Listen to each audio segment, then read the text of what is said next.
اگر کسی مرحوم کی طرف سے قربانی دی جائے تو کیا قربانی دینے والے کو اپنی قربانی دینا بھی لازم ہوگا؟ اگر میت نے وصیت کی ہے تو میت کی طرف سے کرے گا قربانی، تو میت کی طرف سے وہ قربانی ہوگی، اور خود پر واجب ہے تو خود بھی کرنی ہوگی۔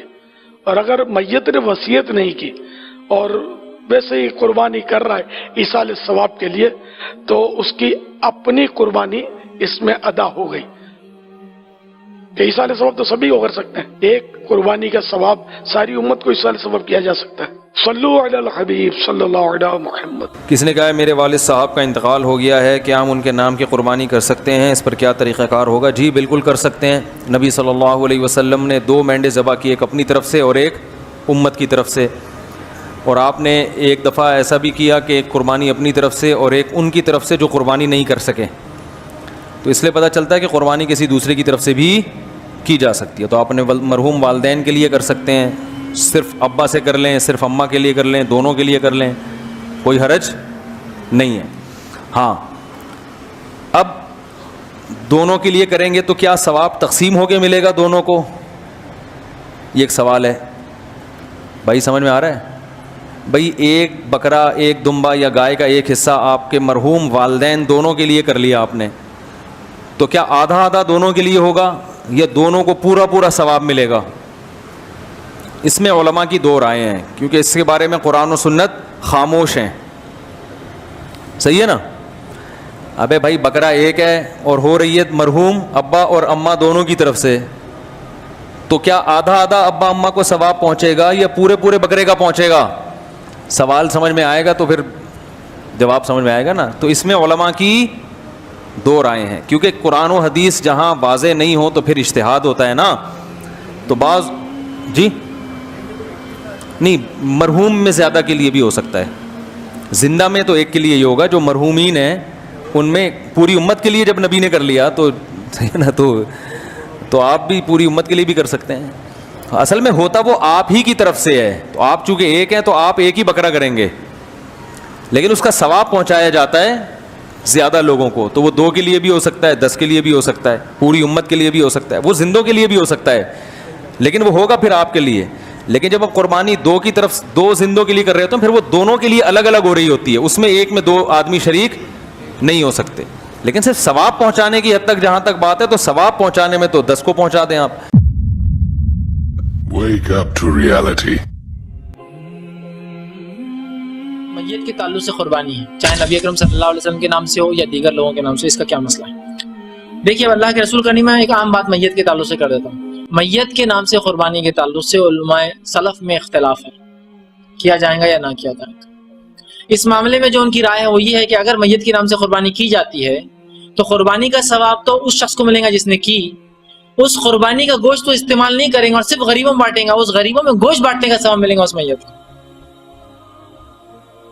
بات سمجھ رہے ہیں؟ سلف میں اختلاف ہے، اور اختلاف میں پہلے علماء کی رائے یہ ہے کہ جو قربانی میت کے نام سے ہوں گی، ثواب میت کو نہیں، ثواب کرنے والے کو ملے گا جس کا پیسہ تھا، اور وہ شخص جس کے نام سے کی جا رہی ہے وہ گوشت کو اگر لیتا ہے اور پورے گوشت کو تقسیم کرے گا غریبوں میں، تو گوشت کو تقسیم کرنے کا ثواب ملے گا، اس لیے کہ میت کو اگر کھانا کھلایا تو ثواب ملتا ہے، میت کے نام سے پیسے دیا صدقہ تو ثواب ملتا ہے، تو میت کے نام سے گوشت دیا تو ثواب تو ملے گا۔ سمجھ رہے ہیں بات کو؟ وہ رائے انہوں نے دی ہے کہ اگر کوئی میت کے نام سے کرتا ہے تو پھر پورا گوشت صدقہ کرنا پڑے گا، اور اس کا ثواب کس کو ملے گا؟ پھر میت کو، وہ کھا نہیں سکتا، اس لیے کہ وہ صدقے میں آئیں گا، قربانی کا نہیں ملے۔ دوسرا، اس میت کو قربانی کا ثواب مل سکتا ہے جس میت نے زندگی میں قربانی کی وصیت کی ہو اپنے بچوں سے، جیسا کہ باپ بیٹے سے بچوں سے کرا ہے، دیکھو میرے بعد بھی اگر تمہاری طاقت ہو تو ضرور میری قربانی کرنا، طاقت ہو تو نے تو یہ نہیں کہ بیٹا اپنی نہیں کر اور باپ کی کر رہا میت والے، میں زندوں کو ثواب اصل ہے، جو گزر چکے ان کا تو ہوا، ٹھیک؟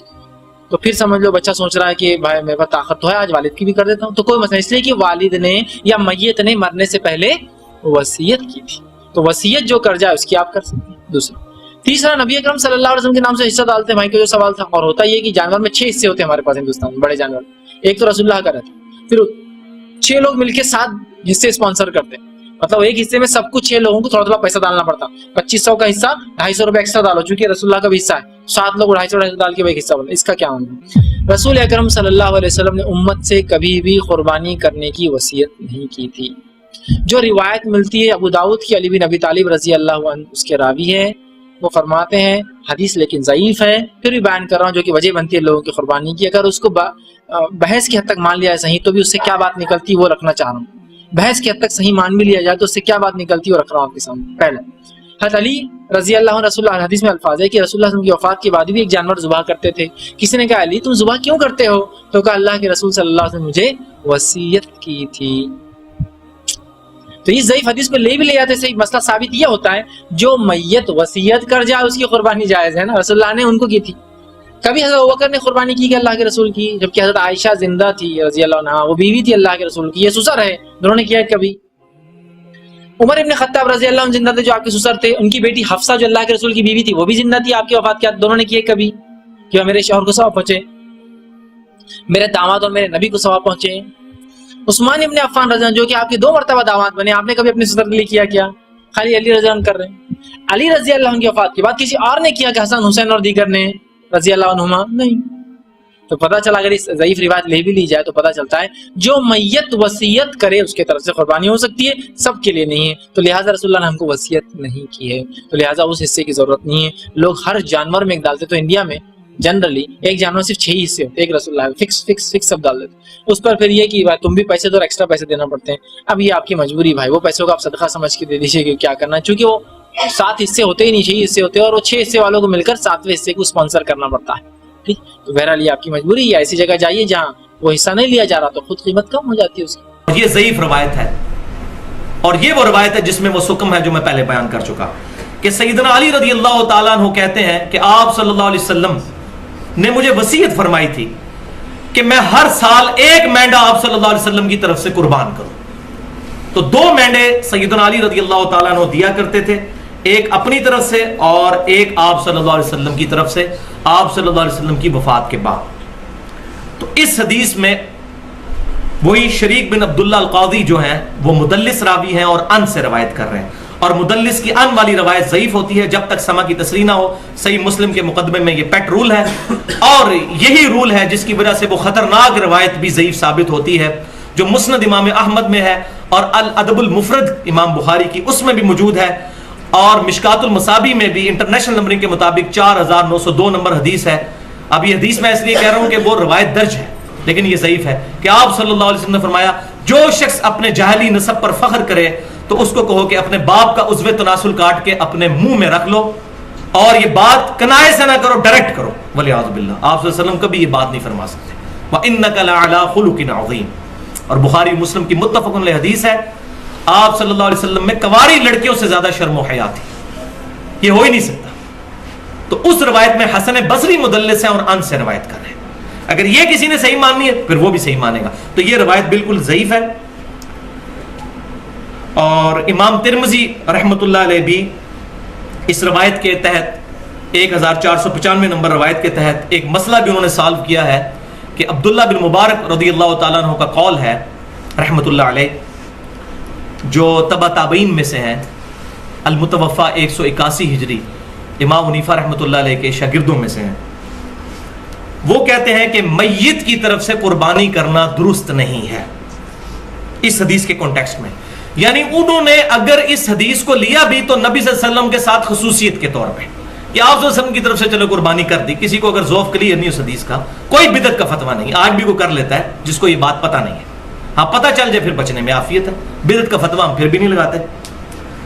تو عبداللہ بن مبارک کہتے ہیں کہ میت کی طرف سے قربانی نہ کی جائے، البتہ میت کی طرف سے جو جانور ذبح کیا جائے گا وہ صدقہ پھر ہوگا. اور پھر فرمایا کہ اس سارے کو ہی قربان جو کیا ہوا جانور ہے سارے کو ہی پھر صدقہ کرنا ہوگا، اپنے پاس نہیں رکھ سکتے کیونکہ یہ صدقے کا گوشت ہے. اور اس میں یہ بات یاد رکھیے یہ بکرا بھی پھر الگ سے کرنا ہوگا. گائے میں حصہ ڈال دیا اگر 7 میں سے 1 حصہ کسی اور کے لیے جو فوت شدہ ہے کہ میرے امی ابو کی طرف سے یا فلاں کی طرف سے، تو ساروں کی قربانی خطرے میں پڑ گئی. اور یہ بات سمجھ لیجئے صحیح مسلم کی حدیث کے تحت میت کو 3 اعمال کا ثواب پہنچتا ہے، ان میں سے ایک عمل یہ بھی ہے کہ نیک اولاد کے اعمال کا ثواب بھی پہنچتا ہے، ان کی دعاؤں کا ثواب پہنچتا ہے. دوسرا علم کی بات جو اس نے اپنی زندگی میں کی وہ ملنا بھی چاہیے، اور تیسرا صدقہ جاریہ جو اپنی زندگی میں کوئی اچھا کام کیا.